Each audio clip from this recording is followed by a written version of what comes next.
If the Ukrainian war ended the way how Russia wanted within 3 days, Balkan would be the next. It's also interest of Russia to, of course, be closer to the EU and create a problem on the borderlines with the EU. It's to prevent countries to join NATO or EU. It's basically just a typical Russian approach of making sure that they have a seat around the table. The role of different former republics, now states, of the former Yugoslavia in the conflicts in different countries is something that will eventually have to be recognized, and it never happened. We do all come from the socialism where the state ownership actually created this understanding that the budget is a pot of money that if I don't get access to, somebody else will.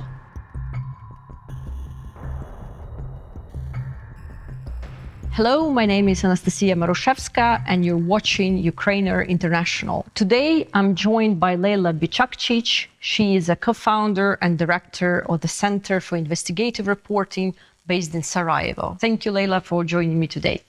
Thank you for the invitation. I would like to start our conversation by you telling a little bit more about the work you're doing at the Center for Investigative Reporting and what are your main focuses are. Yes, thank you. So we are a media agency, an organization focused only on investigative reporting. We don't do daily reporting, and we focus on corruption as a general topic.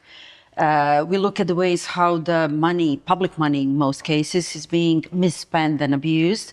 We also have the part of our investigation is related to the assets of the politicians, looking at the verification of their asset declarations that they submit at the election cycles. And recently, in the last several years, we also focused on judges and prosecutors. When it comes to the topics, to the areas of interest, we basically look at all of the issues related to use of the public funds. So public procurement, public administration, public contracts, state contracts. We look at the investment in the energy sector and the green agenda implementation. We also look at the judiciary and the rule of law application in the country. We are active in the monitoring of the EU integration of Bosnia and Herzegovina. So I would say that we basically use a very typical investigative reporting approach of follow the money. We look at the ways how the money is being, in most cases, abused, I would say. And what was your personal motivation to start working more in this media transparency and investigative reporting? Well, I mean, my background is more in the finances. So I was always interested in looking at transparency and accountability as a concept. I do believe that the country can only prosper if we have transparent and accountable politicians to start with, public administration as a whole system, and then responsive citizens that would actually participate in democratic processes. So that's my personal motivation. And since I'm here for 20 years, since the start of CIN last year, we celebrated 20 years, I think I actually moved from this original inspiration to help the country prosper to working it in spite, because I know that there are many people in the country that would like to see us not do what we do anymore. And I do that in spite. I do that just to prove that they cannot silence us. Well, yeah, you mentioned Bosnian politicians, and I feel like Bosnia is a very complicated country and is not very well understood, especially among people outside the region. So just shortly, it's basically consisted of two parts, which is Federation of Bosnia and Herzegovina and Republika Srpska. But there is also a high representative that oversees the government. Can you please explain a little bit how it actually works in practice? We actually, I mean, the country is the country is split into two entities and one district. We have Brčko district as an additional administrative level. Further in the federation, we have 10 cantons. So basically, we have 13 levels of government in a country that is small. Yes, what, 2.5 Well, we million? had official number that is still used. From the last census in 2013, we have 3.7 million. Okay. The latest research shows or indicates, we don't have the census, we are down to 2.5 million, where World Bank is estimating that by 2030, we will go down to 2 million people. So it's a small country. Territorially, by number of inhabitants, it's a very small country, but very complicated in the administrative structure. It's not just that we have so many administrative levels that basically behave like a state on its own, because every level has a full government setup.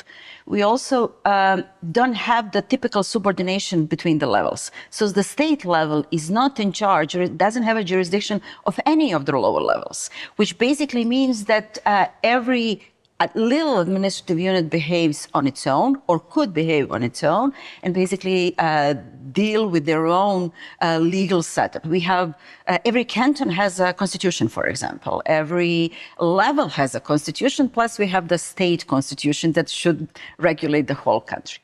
The High Representative actually comes as the administrator of the peace accord. Our constitution is actually a peace document, peace accord, peace framework document.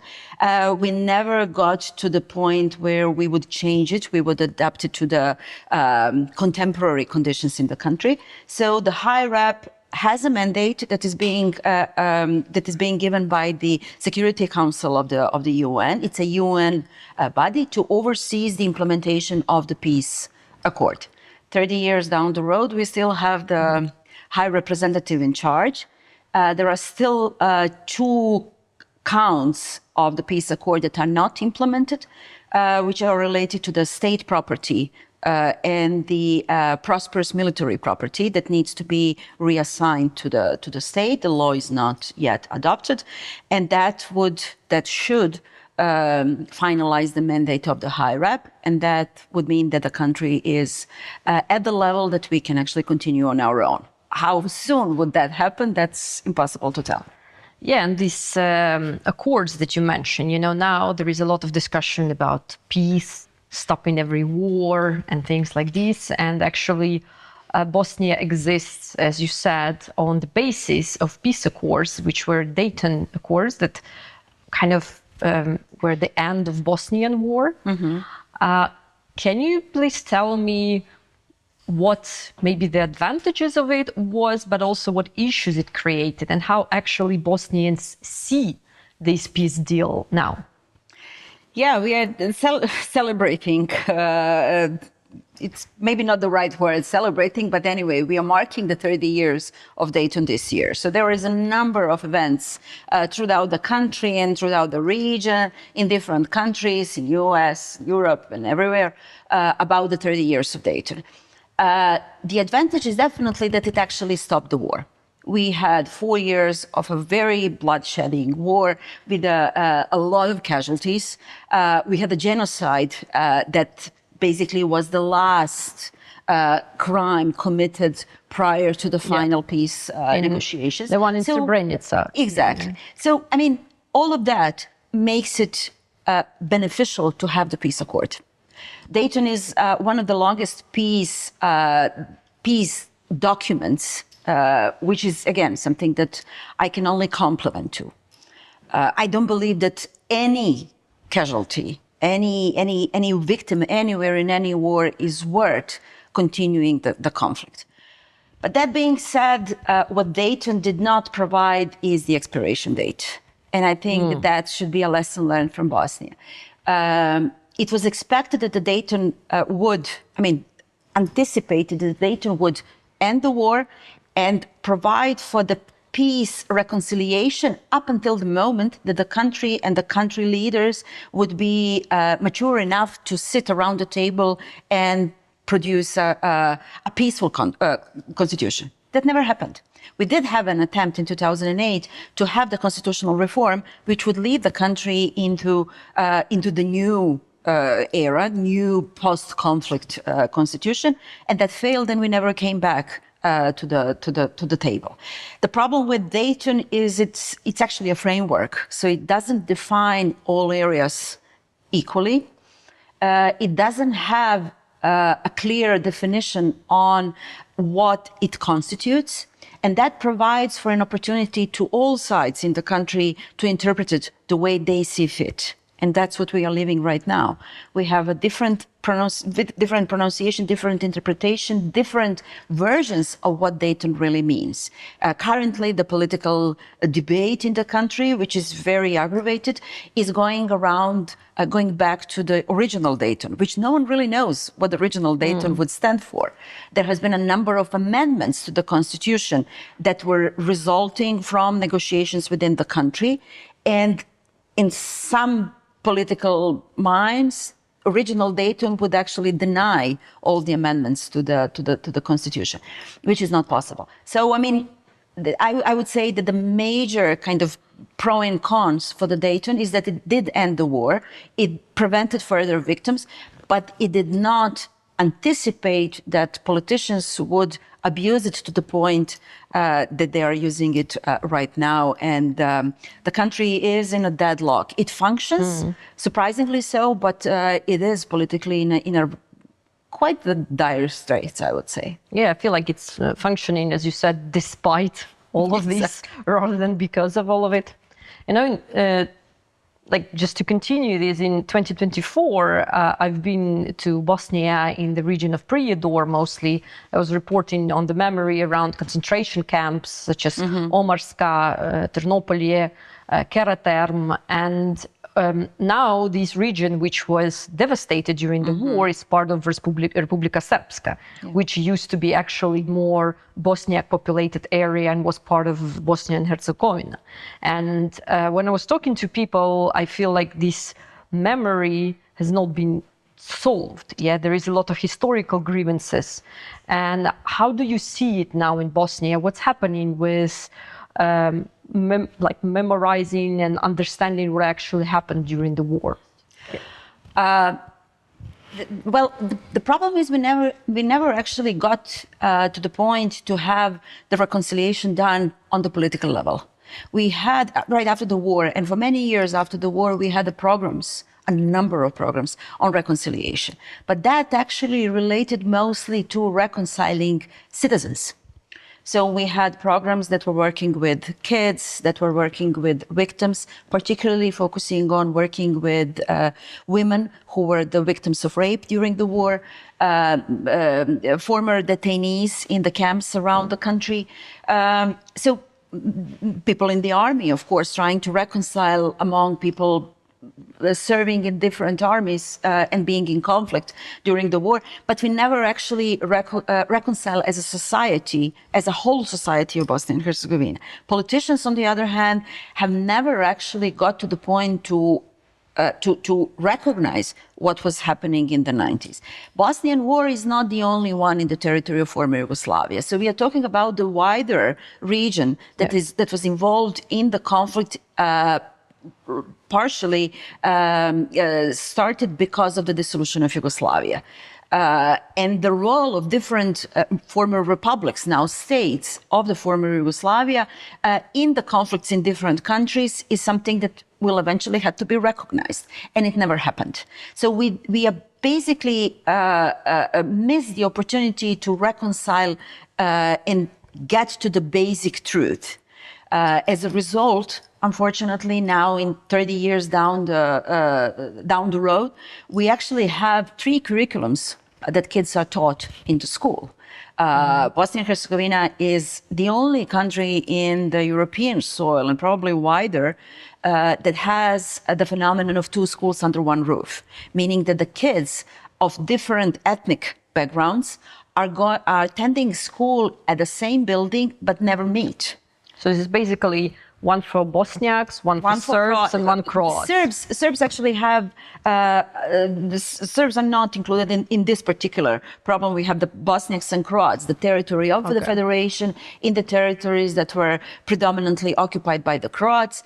They never assimilated to the point where they have the same schooling system. We have 2 separate curriculums taught for the kids going to the school in smaller towns around Bosnia and Herzegovina. In Republika Srpska, the program is offered only on the Serbian curriculum, teaching Serbian version of history. We have the Constitutional Court decision that it is actually breaching of the Constitution not to provide for the national group of subjects in the elementary school for the Bosniak or Croat kids in Republika Srpska. So it's very complicated to the point where we actually live segregated systems. Yeah. So if I think about the reconciliation, I think we need some sort of a truth commission for the territory of the whole former Yugoslavia, for all the countries that came after Yugoslavia split, that would establish the basic facts. What have happened in the 90s, kind of the position of all the countries that would allow new generations to be raised on the proper basis. Otherwise, we basically have different approaches to the history. We are seeing recent narratives that go back to the First or Second World War, trying to justify 90s by the atrocities committed during the Second or even First World War. Yeah, during Ottomans also. Exactly. Who was the first? Who did the more crimes? Who had more victims? I mean, that is that's not going to bring the generations together. We have kids who never met their fellow students of opposite ethnicity. We are a country that is aspiring toward the EU, which is all about the unity and equality, where politicians are pushing for the completely separated institutions, languages, schools, everything, where the ethnicities are not to be mixed. We are actually seeing that as a result of Dayton put the basis for it and put the framework around it, and then politicians heavily invested themselves into creating a system that does not provide for unity. It's only basis for distancing ourselves based on the most basic ethnicity issue. What also we failed as a country is to build the identity of Bosnian and Herzegovinians. We don't have a large percent of people in Bosnia and Herzegovina who actually declare themselves to be citizens of Bosnia and Herzegovina. The initial identity, the most important identity, is belonging to a certain ethnic group. Ethnicity. It used to be a little bit, I think if you read some older stories, there was a lot of grievances based on religion. They used to call Bosniaks like Turks, somehow trying to create this idea that they came from somewhere, which is very similar to what Russia is trying to explain also, this crazy idea going back to 12th century. So now you see that it's more like ethnicity based, and this is like the major conversation. It's easy to sell these issues of conflict, actually. You have to find something that is basically breaking point among people. And then ethnicity is the first one. The question of the ethnicity is how the war started. Who was the first here? Who has the title over a part of the territory?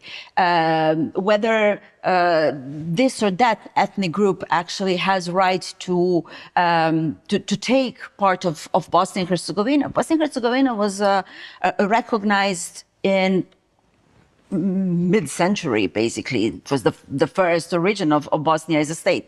Of course, not in the boundaries of the current country, but basically it existed. So it's always interesting to observe when people go back in the history, which particular period do they actually choose to claim that they were first in the territory.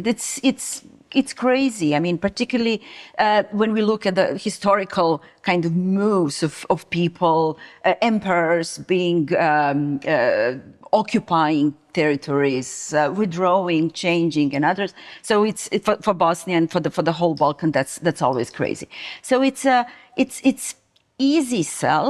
It's an emotional blackmail, and it doesn't lead anywhere because it's not the point of contemporary solutions, I would say, to use it as I think that the religion needs to stay as the part of the identity, obviously, I mean, everywhere in the world, but then it is about belonging to the state and feeling that you are actually belonging to a certain group. Unless we get there, I don't think that there is a future for any country. Yeah, like it made me think, when I was in Ternopil, which is interesting because it reminds of the city of Ternopil in Ukraine, and there used to be actually quite a big Ukrainian community there, and there was a concentration camp there, and after the war they put a memorial in front of it, but this memorial was not for the victims but for the perpetrators. Basically it was dedicated to Serb soldiers. And they used Ukrainian poet Taras Shevchenko there. So there was his poem as a symbol somehow of the bravery of Serb soldiers who were imprisoning civilians. It's very good that the plaque fell down and no one put it back. I was very happy to learn it. But for me, it was surprising. And I asked, why Taras Shevchenko? Why Ukrainian poet? And they said, well, this was this idea to create internationalism in what they were doing, and and there is little memorials when it comes to these places. I think in Karaterm there is just like this very small plaque covered sometimes in trash. And what do you believe is the role of citizens in like solving these historical grievances and building this collective memory? I think the role of citizens is always underestimated, yet it can actually play a big role. Let's not forget that, I mean, if you look at Prijedor is interesting in many different, interesting in a very bad way, in many different aspects. Prijedor is the only place after the World War where we actually had a fascistic approach to the people of different origin. It was the first time after the Second World War that somebody was forced to wear a visible mark, an armband, to mark that they belonged to a different group. They were basically the first time it appeared after the Holocaust. That was known by the citizens of Prijedor, and they haven't reacted. This idea that history will teach us not to repeat our same mistakes actually proven to be wrong again and again. In that context, I think it is in the hands of citizens of Prijedor to provide, citizens of Prijedor and citizens of other places as well, to provide for the particularly if they belong to the bigger represented group, to provide for memorialization of victims of the smaller ethnic group, minority group, in any other outnumbered group. We have that. If I would recommend, if you haven't seen the Quo Vadis Aida, it's a movie by our director Jasmine Lažbanić that is basically it's around Srebrenica genocide and how it actually come into making. I mean, I lived in Bosnia during the war. I knew about Srebrenica, but then the movie actually gave me the kind of the full insight of the size and involvement of the local people. It's the idea. That is devastating to know that people knew and haven't reacted. That people actually provided for a crime to happen. Yeah, there is this moment when she sees, I think, her student. Exactly. She was his teacher, but because she's Bosniak and he's Serb, somehow he just, he sees her as an enemy. To dismiss it, to say, okay, but we were just doing what we were told. It's always easy. So going back to Prijedor, yes, there was a military camp. There was, of course, soldiers who brought people there, but all of the other assistance that was necessary for a camp to exist and to operate, of course, was involving the local people. So I think it's only fair to see that the local citizens are now realizing what have happened and are providing for an opportunity to memorialize. There is an attempt by the people from Prijedor who fled because of the war to put a memory for the kids assassinated in Prijedor. There is 31st of May is Memorialization Day for Prijedor, where they gather, and there is every year there is an issue with the memorialization because the mayor does not allow for the memorial to be built to mark the day. There is always a problem with the gathering and stuff. So obviously, as a society, we demonstrate that we are not mature enough to accept the facts. And I think that's basically the basis line. We need to get to the point where we accept what have happened, learn from that, and build for the future. Yeah, you know, when I was talking to this Ukrainian pastor who lives still in Ternopoli, and he told me this story that during the war they were hiding and they pretended that their church was Orthodox, even though it was Greek Catholic. And they managed to survive, but they said, like, if you saw a light in someone's house, it meant that it was Serbs. Because everyone else didn't have electricity or were hiding. So yeah, it's like this strong division that I felt like it still exists. But, you know, this is something, maybe it's a question that's hard to answer, but how does it look like in daily life in Bosnia? How does it look? Because I felt like people live with each other. There is no such thing as, like, you know, hate on daily basis. It's kind of exists in these layers, but not in the layers of daily life. How you would describe it? Well, I mean, people do live with one another. It's...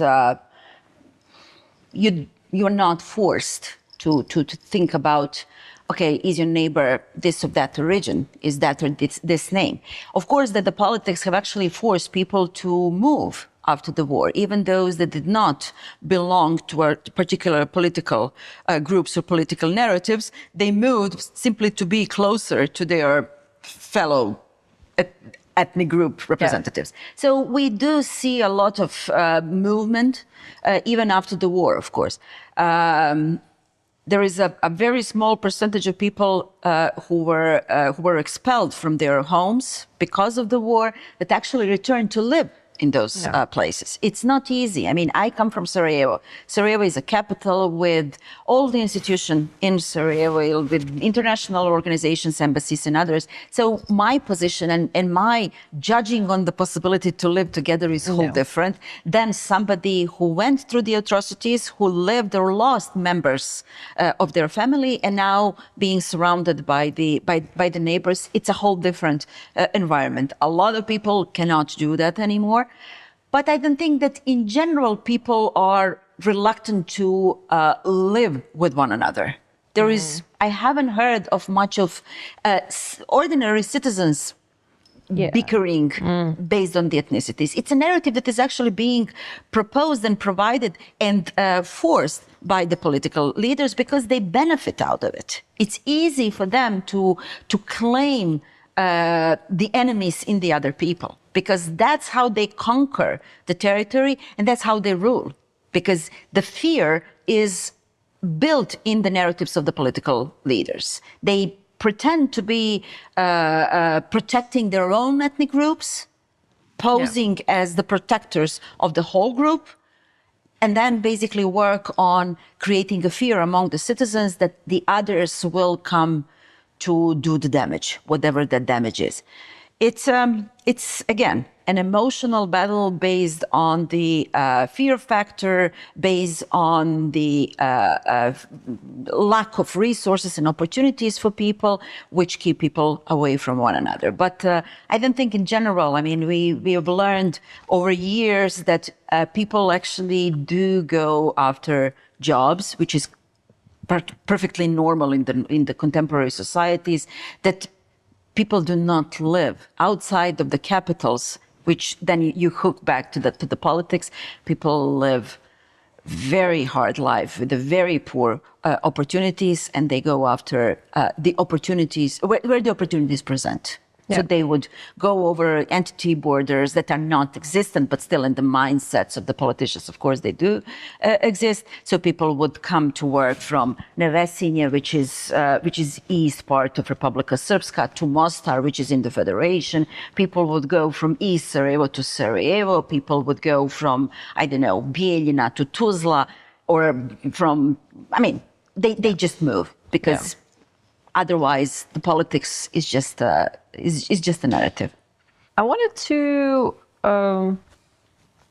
go to the topic that I think is something that you work with in your everyday life. It's corruption. And I often think about corruption because in Ukraine, you know, it's a subject that is always there. Most of our investigative journalists are also focused on this. And I feel like the fact that we're talking so much about it means that we actually doing something about it, because we're not trying to hide it. But I feel like corruption is not a root cause. It's a tool of doing things somehow. Can you maybe tell a little background about how corruption in Bosnia looks like and whether it has connection to the socialist past?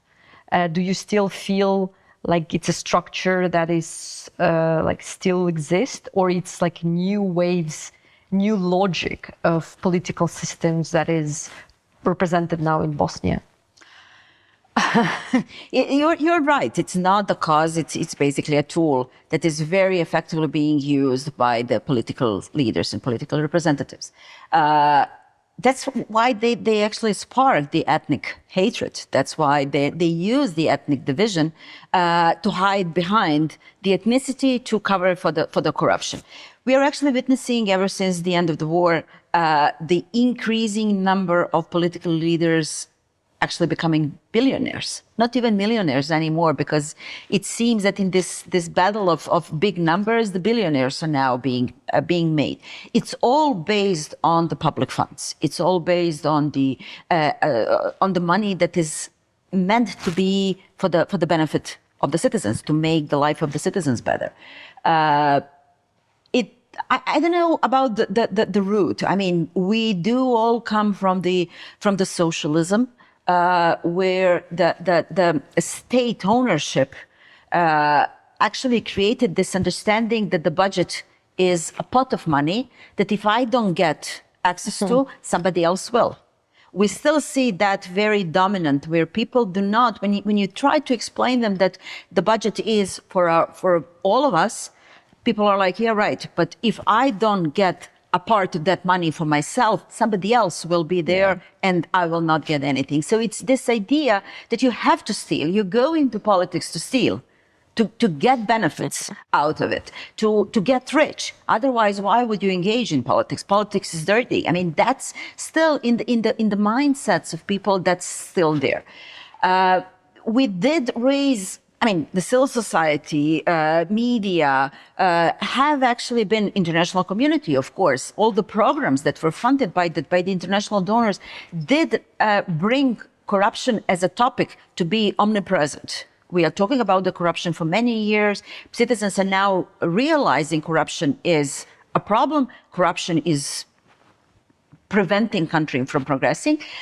But citizens really do feel that they actually can do something about the corruption. They are like, yeah, I know, but why would I report? There is still not the level of, I think it actually goes back to the trust into the system. We don't have as citizens of Bosnia and Herzegovina, we don't have the trust in that the system will provide for us. So we have to find our own way to get through the system. So if I need to go to doctor, I will bribe the doctor, because otherwise I will not get the service. If I need to get my kid into kindergarten, I have to bribe somebody to get my kid on the list. Otherwise, I won't be able to. That's the mindset. So I think citizens are using corruption as a substitution of the system that does not work for themselves. At the same time, politicians are very often, or in most cases, using that, basically not investing into the system just to make sure that they actually get the benefit out of it. So all of these national narratives, all of this fear among the people is to mask massive corruption and massive enrichment that they are all involved at. We have, just as one example, one of our political leaders is actually estimated by the US institutions to be worth 3.5 billion KMs, which is about 1.8 billion euros. In 30 years, no ordinary business, no legitimate business can actually profit for that amount. From zero to almost 2 billion, that's impossible. That's all corruption and that's all control. And that's basically the patronage network created within the system. And then, of course, you need to protect it by creating a fear among the citizens that if they don't protect you, they will be endangered. But do you feel like this narrative, because I feel like memory, historical grievances, corruption, these everyday struggles, this is something that just feed into narratives which are bigger, and in many ways it also stops Bosnia from joining the EU, from kind of going from transitional society to a fully fledged democracy. Do you think that it's an internal narrative or there is an external element into it? There is an external element, absolutely. I mean, let's face it. First, the break of Yugoslavia was not an internal idea. It was partially influenced from outside, through dissidents, through different contexts and different interests, I would say. Currently, we are suffering from a very strong Russian narrative and Russian propaganda that is feeding into part of the political leaders in the country that are actually looking for an opportunity, not necessarily to break Bosnia and Herzegovina, but to create atmosphere that Bosnia and Herzegovina as a country is impossible. So that is an external narrative. We do have a lot of money coming in the country with all kinds of interests that are feeding into the political agenda. Propaganda is one way. We have a different propaganda style compared to some other countries of EU and some other non-EU member states that come from Russia, because they do adapt to a particular conditions. But yet it's present. It's there. It's actually feeding into it. There is a great deal of money coming from the Gulf, with also very particular agenda, very particular interests that are then spill over into politics. Chinese money also has a political agenda. Croatian part, the Herzegovina part, and the Croatian parties are again leaned on the Croatian interests, also working against Bosnia and Herzegovina as a prosperous country, because they have their own interest and their own agenda in all of this. For a small country, it's too much. I would say to make it for the country to move on the EU agenda. It's EU agenda is a goal by declaration to everyone, where in practice we actually see that pretty much all of the politicians are working against that. No, and you mentioned Russian propaganda, and there is this fascinating investigation made by, I think it was Balkan Investigative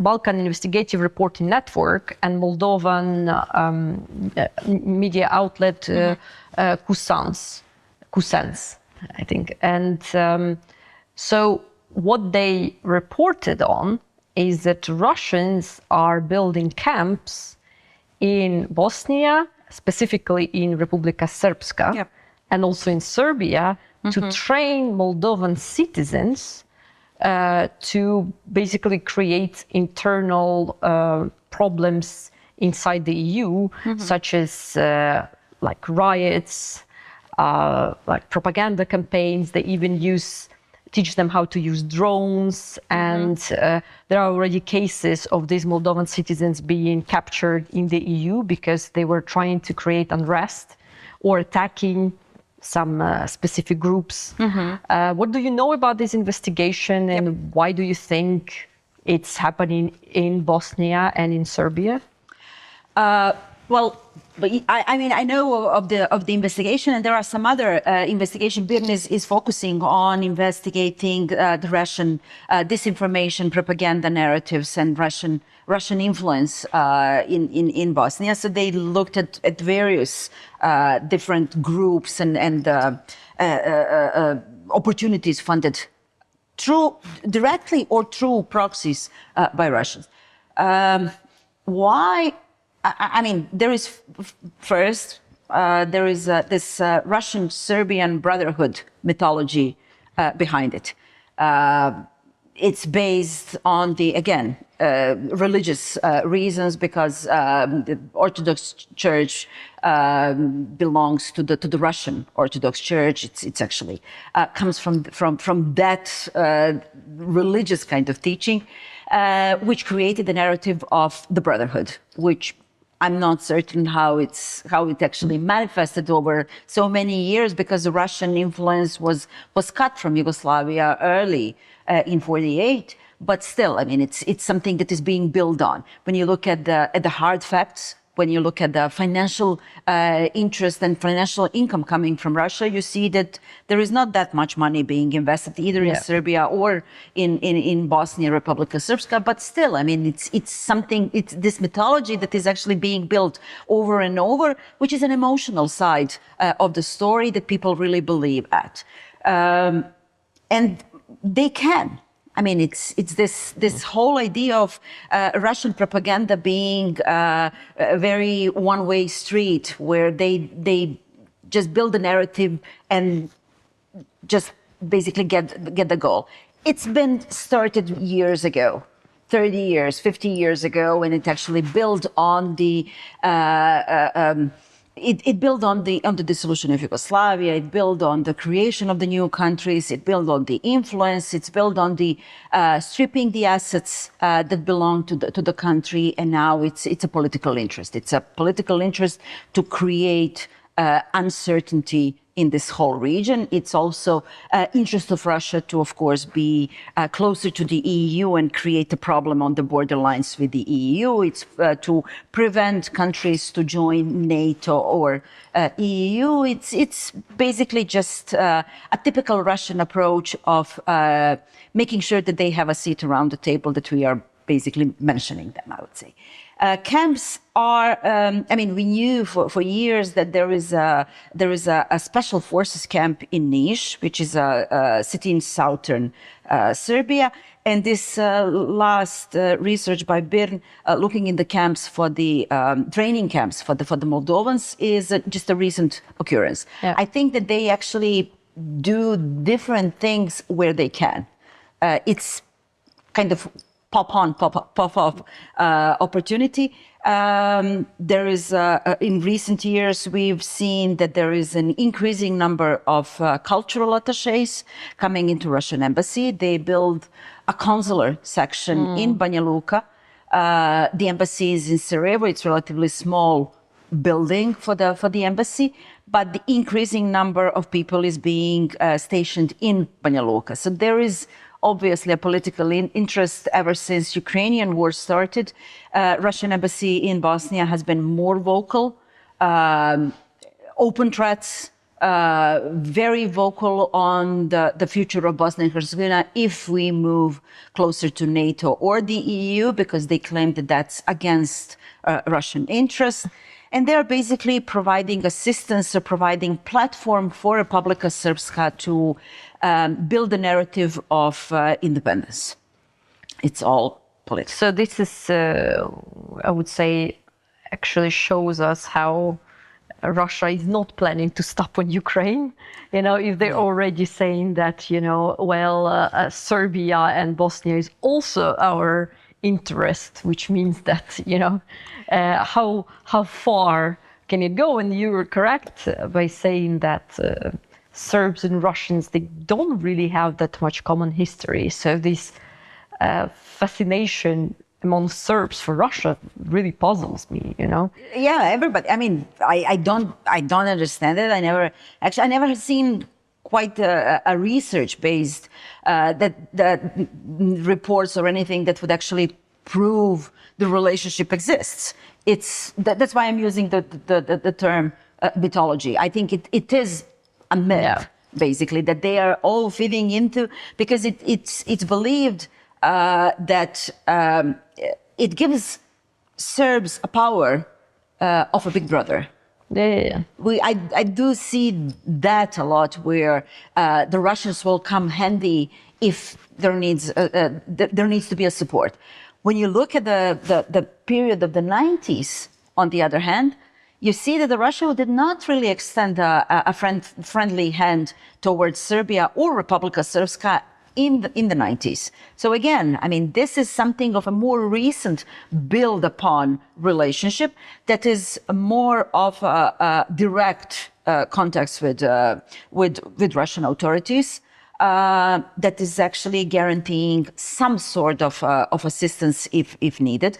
It's not financial, or at least we are not seeing much of evidence of the financial, but it is political, and that is something that is feeding into this instability in the region, because we are seeing that remaining countries with a very strong focus of Russian interest is remaining to be Republika Srpska and Serbia. There has been some analysis at the time of the Ukrainian war started that if the Ukrainian war ended the way how Russia wanted within 3 days, Balkan would be the next. Yeah. Whether in what way, form, how would it manifest, no one really knows.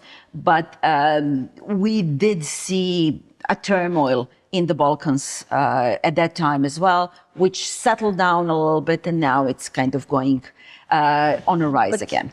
Do you see having different narratives, having some corruption, some influence? Do you see this possibility of Russians actually pushing, for example, for independence of Republika Srpska or for Greater Serbia? Yeah, like these a little bit similar ideas Russians has about their empire. Do you see it plausible in the future? Well, we do have that in the making. We do have this narrative for a while. There has been all Serbian Union declaration adopted by the Serbian parliament. We are seeing Serbian government influenced proxies in not only Republika Srpska, which is very, very concrete and very direct, but we're also seeing that in Montenegro, in part of the political parties in the parliament of Montenegro, and we are seeing that on Kosovo. So it's not just Bosnia; it's basically a larger territory, which is designed or declared by this all Serbian Union. When it comes to the independence of Republika Srpska, I mean, it is something that has been pronounced years ago. I would say, when you look at the actual setup of Republika Srpska within Bosnia and Herzegovina, you see that they are already independent. There is, of course, some institutions that are on the state level that are defined by the constitution and further amendments to the constitution, but Republika Srpska remains to be independent. There is no jurisdiction over Republika Srpska. I think it's actually for the time being. We will see how it will develop. The threat of the independence is better served to be a threat than the actual occurrence, because for Republika Srpska, the current setup of the financial distribution of money, the public funds in Bosnia and Herzegovina, they're much better off than being on their own. When you look at the economic factors, when you look at the income and revenue for Republika Srpska that they would actually keep on their own if they declare independence, it's much lesser than what they get in the formula distributed from the state level. So the threat is so much better payoff than the actual independence. So as long as they can, they will push. They will threat with independence, but never actually go. Just in the recent year, we had a number of Dodik-provoked attempts to distance Republika Srpska from Bosnia and Herzegovina, but only to the institution that could impede with his freedom. He never actually touched upon financial institution, VAT institution, tax authorities, or anything that actually Republika Srpska is benefiting from. It was all judicial institutions, it was the state police, the institutions that actually are threat to himself. And that's how I view it. But ideology is such a, it's such a strong tool that sometimes, despite logical disadvantages, if we talk about, for example, Russia in a very, I would say, non-emotional way, they were much better off without invading Ukraine. But they still did, because it's fueled by ideology. Do you see this, and you can see these manipulations that are going from everywhere now, in broader Europe, in Bosnia specifically. Your work is in media. What do you see the role of media and civic watchdogs to prevent for this rise of ideologies, for keeping some kind of balance in the society? It's huge, as long as we are talking about the independence funding sources behind the media and civil society, because we are also seeing, not just now, but basically for the last decade or so, we are seeing a huge investment in both media and the civil society from sources that are not independent, directly through the political parties, through a particular interest sources, or outside. We do have channels who are media channels that are meant to spread propaganda. Yeah. We have, that is a very powerful tool. It creates the public opinion. It creates a public agenda, basically, that then can be used in pursuing a particular political or business interest in parts of the country or in the whole country. We're also seeing civil society organizations being created through proxies from the government or international factors that basically present themselves as being part of the civil society, yet pursuing a very political agenda. So it's important to have, to preserve the healthy part of both civil society and media, to actually have them do their job professionally in order to inform the public. It is in this buzz of information that we are living at. Sources of information are huge. People are not certain who to trust in so many different channels, in so many similar but yet different narratives. It's very hard for the ordinary citizens to realize where to look and how to understand and how to interpret information. And for that, it's important to actually continue working with civil society. Civil society in Bosnia or in the Balkans is actually very often substituting missing arm of the state. They are working with minorities. They are working with underprivileged. They are working with people in need because the state is not providing for those people. So in that context, civil society is already doing a huge job because the country is not simply disregarding their citizens because they are not important, obviously, to the government. But the same goes for the media. Media is trying to do their best, but the space is shrinking. We are seeing that throughout the world, we are seeing more conservative politics, more autocratic politics, lesser of the opportunities, funding opportunities, and generally narratives that are shrinking space for the independent, both media and civil society, which needs to be preserved. Otherwise, we will be, the societies will be lost. But, you can see that, like, let's say in Bosnia, government is not that interested in actually having strong civil society. In Ukraine, we just don't have money, to support media. We do have some public broadcasters, but it's not enough somehow. But let's say there are countries, especially in the EU, that actually do have public broadcasters. They have big budgets. In France, you can listen 10-hour podcasts about colors, something that will never bring money, but this is something that produced with taxes, with government funds, and the choice of it is quite big. Yet, we still see how foreign manipulation is efficient in France. And you can see also this going a little bit actually to both sides, because now we're not talking just about far right forces, but far left as well, who are as dangerous. And how do you see this, especially being we both are kind of a little bit outsiders of the EU? How do you see this problem within the EU, which has kind of so much power and so much money, but still cannot stop these changes?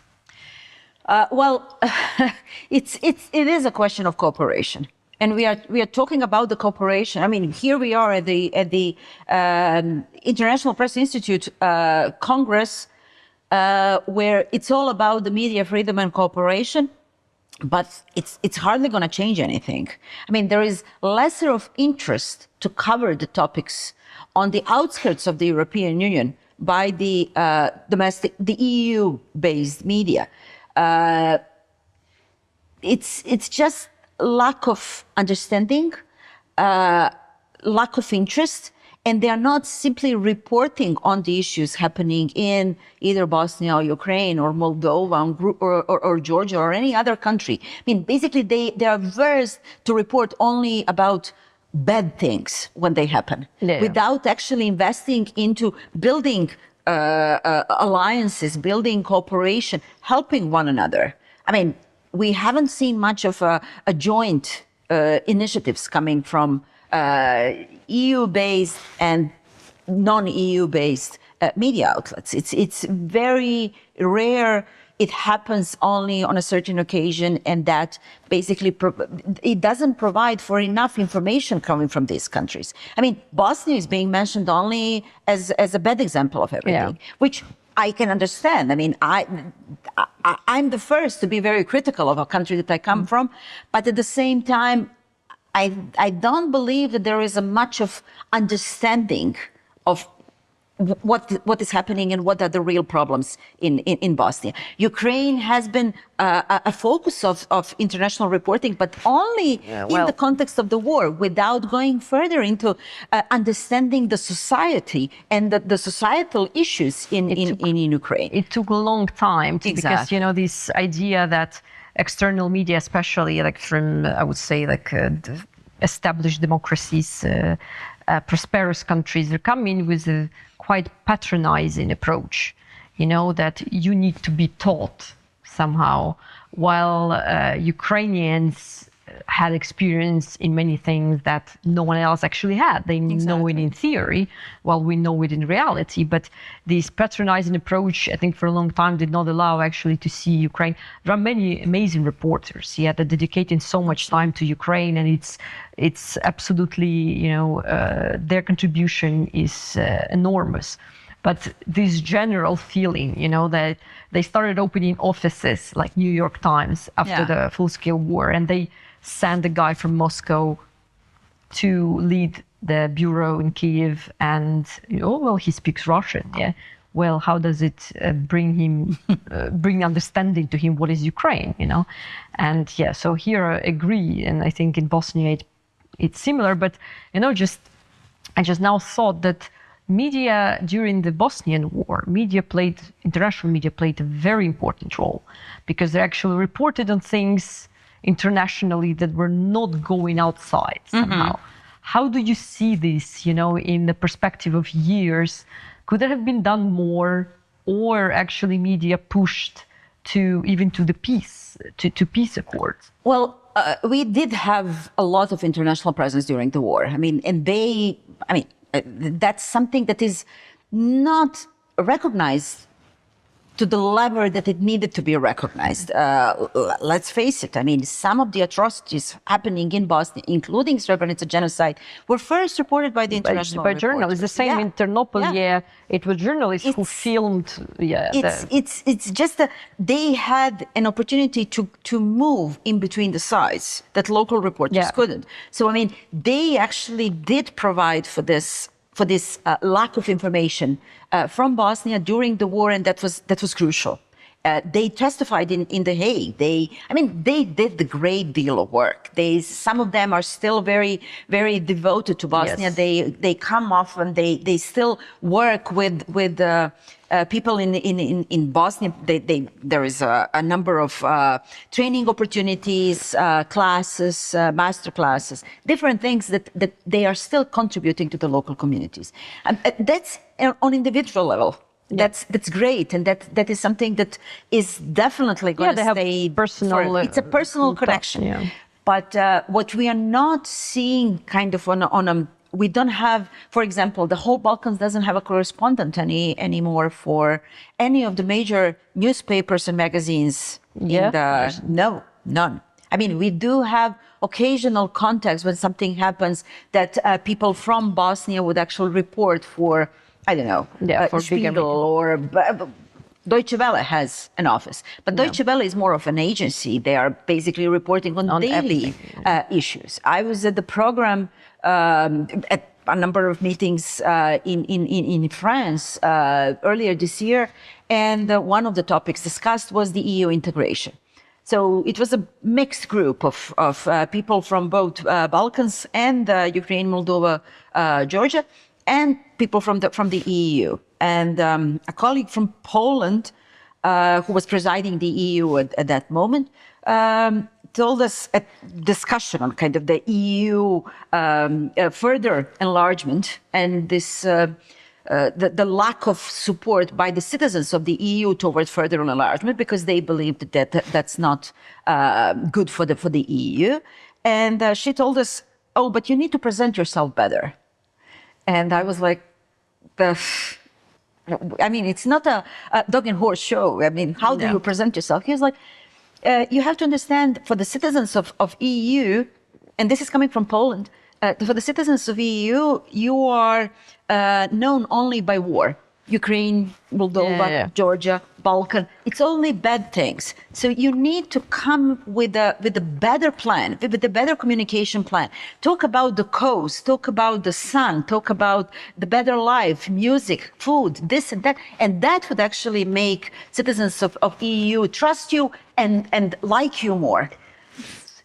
That's a very, that's a very superficial and very ignorant approach to the countries with a great deal of problems that still needs a lot of assistance and a helping hand, but at the same time need a better understanding in the EU media in particular, so to be closer to the citizens of the EU.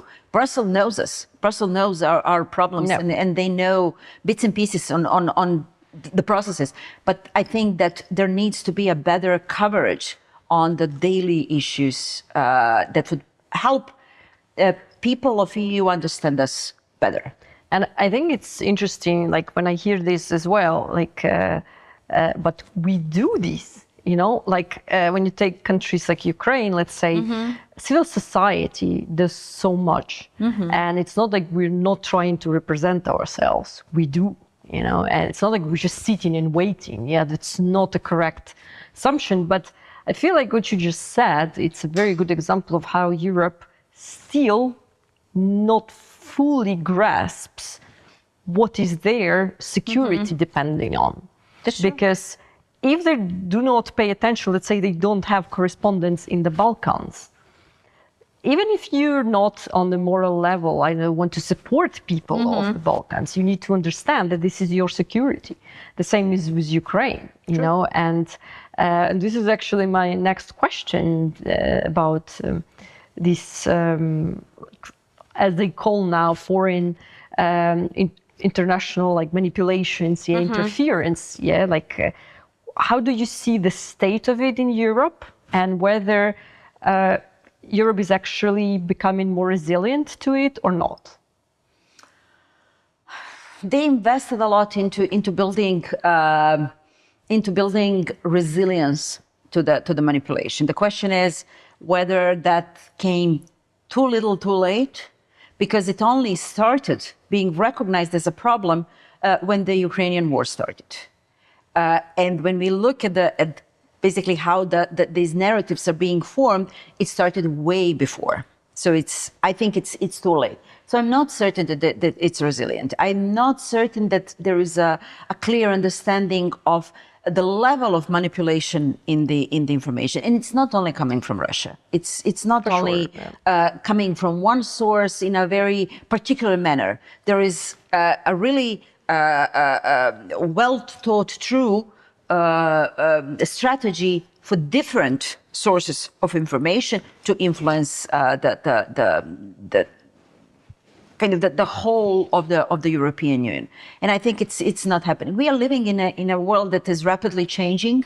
I think that nobody anticipated that 2025 is going to bring this much of turmoil by all sides. And I think for that to be effective, I think it needs to adapt a very old, very bureaucratic machinery in the EU, starting from Brussels further down into the member states, to better understand the concept that they are living in.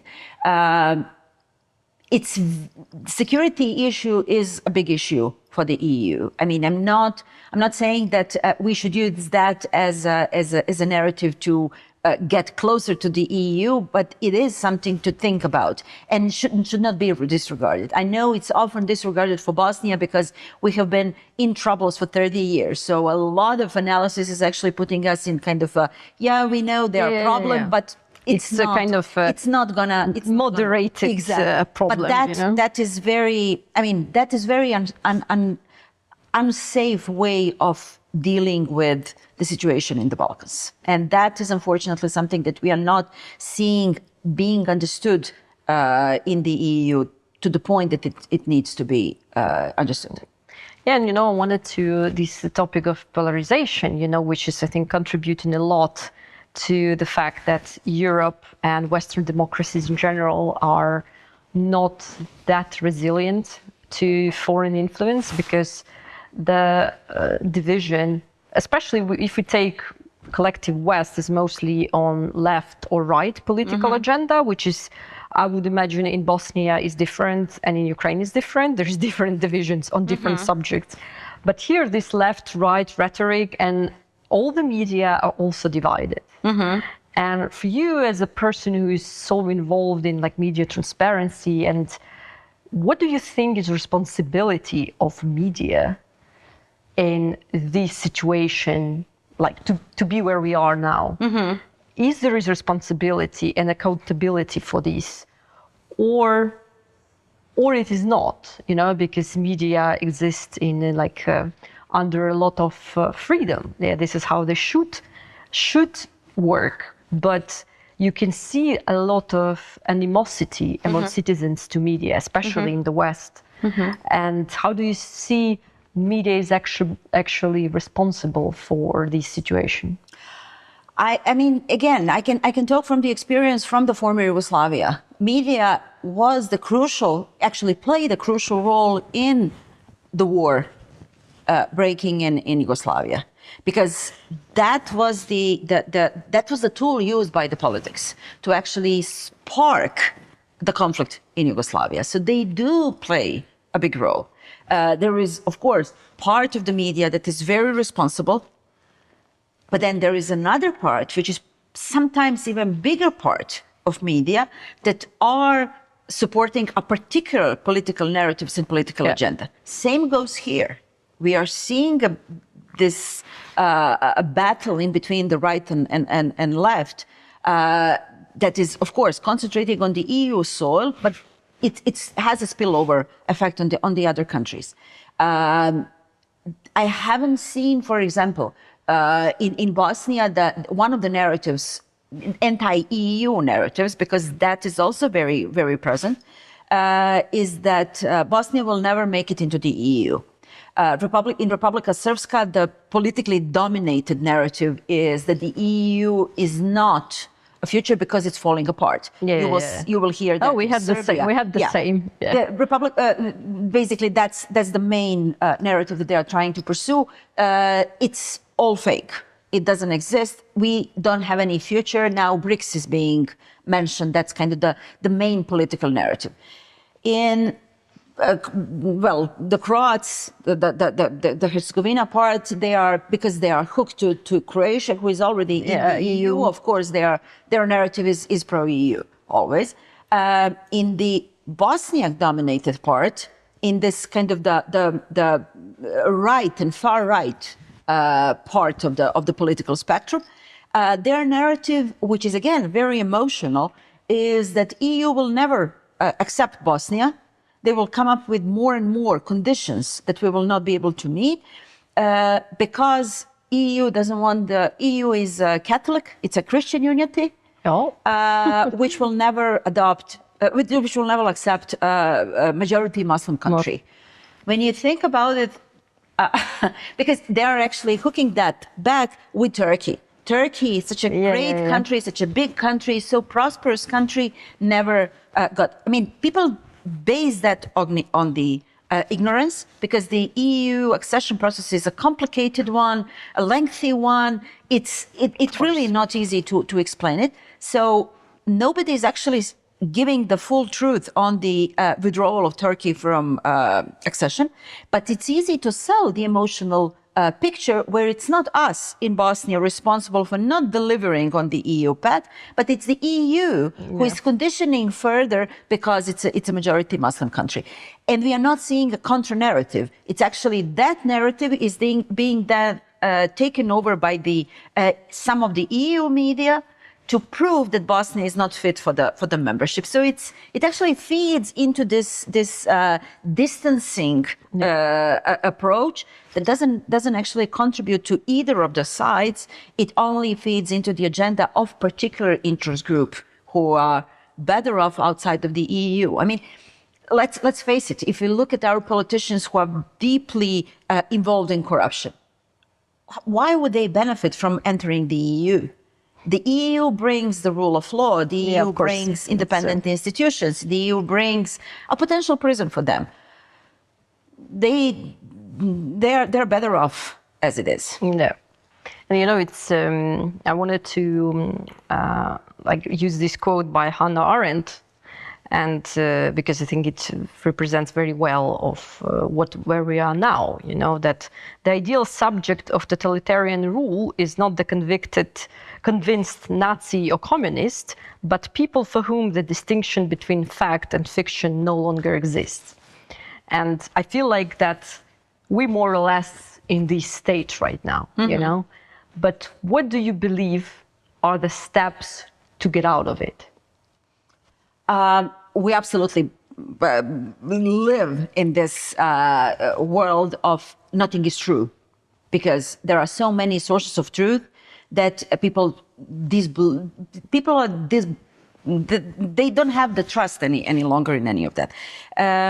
The steps, I would say that we as societies need to invest more in the literacy programs. If my generation is lost, I think that there is still time to invest in younger generation to come.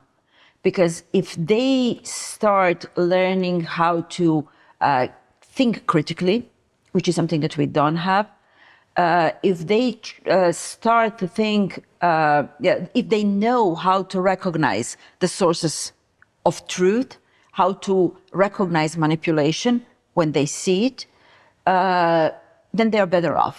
Because then they will start asking questions.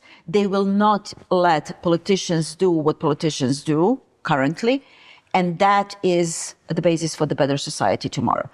Without that, I don't think that we can actually just continue as it is with no reason, as you rightfully put, Bosnia exists despite all the obstacles, not because there is a certain elements to prove the existence, and that is the free fall.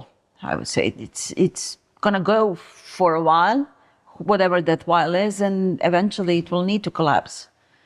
And that's, we don't want to see that. And maybe the last question, to have like a more positive note, we mentioned resilience today a lot of times, and you've been doing what you do for over 30 years in Bosnia. What do you see makes Bosnia actually resilient in all of these times? Is there some positive side that you see and helping you to move forward and continue doing what you do? I still believe that the country has a chance. I mean, it's a beautiful country. Everybody say that probably for their own home countries. I hate the state. I love the country. It's a beautiful country with a very poor people governing it. So I believe that we as citizens still have a chance and deserve a chance for a better future. And that is what keeps me going. I mean, as I said, I do it in spite, because I know that there are a lot of people who would love to see sin cease to exist. And I'm actually determined to make them prove wrong. And that's what keeps driving me. Thank you so much, Leila. Thank you so much for joining us today. Thank you. We're grateful to the International Press Institute for providing us this beautiful venue to record this conversation in Vienna. Thank you everyone for watching, and please subscribe to Ukrainian in English in different social media, and also follow us on YouTube. And also our books in English are available on our store on the Ukrainian website.